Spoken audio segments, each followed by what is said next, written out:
always culture. And whether you're talking about corporate culture or you're talking about institutional culture, you're talking about how a leader inculcates a culture of change and innovation.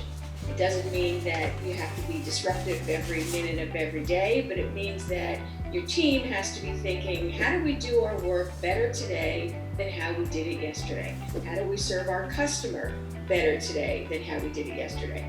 And in a moment of enormous global disruption, like the current situation, then industries that have been limping along for decades, knowing that they were in trouble, are suddenly falling off a cliff, like the retail industry.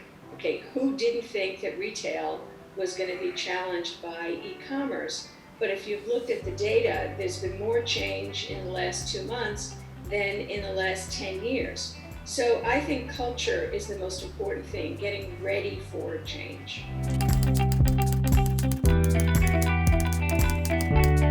Survey after survey shows that employers think that communication skills, creativity, problem solving, critical thinking, empathy, that all of those things are extraordinarily important because content skills, domain expertise comes and goes. You know, you could be a computer science major and graduate from a top engineering school tomorrow, and the day after tomorrow, the coding language that you were so good in changes. Right. So the question is, are you agile? Are you nimble? Those are really more important skills in the long run as more and more things get automated and as the pace of change continues to accelerate. And nothing, I think, is greater evidence of that than the current moment. I mean, the fact that we're in a COVID environment where suddenly all the rules have changed. So I think employers really understand that. I think that we are terrible at teaching soft skills. I actually prefer the term executive skills because I think that elevates them.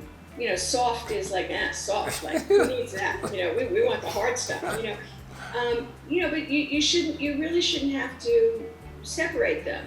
You need to brave them, to use a term that the consultants like. You know, you need to put them together and make sure that everyone in your organization knows that collaboration is the name of the game, teamwork is the name of the game, and you don't get there without those executive skills. I think they are just as important in the virtual and just as possible in the virtual world as they are in the real world.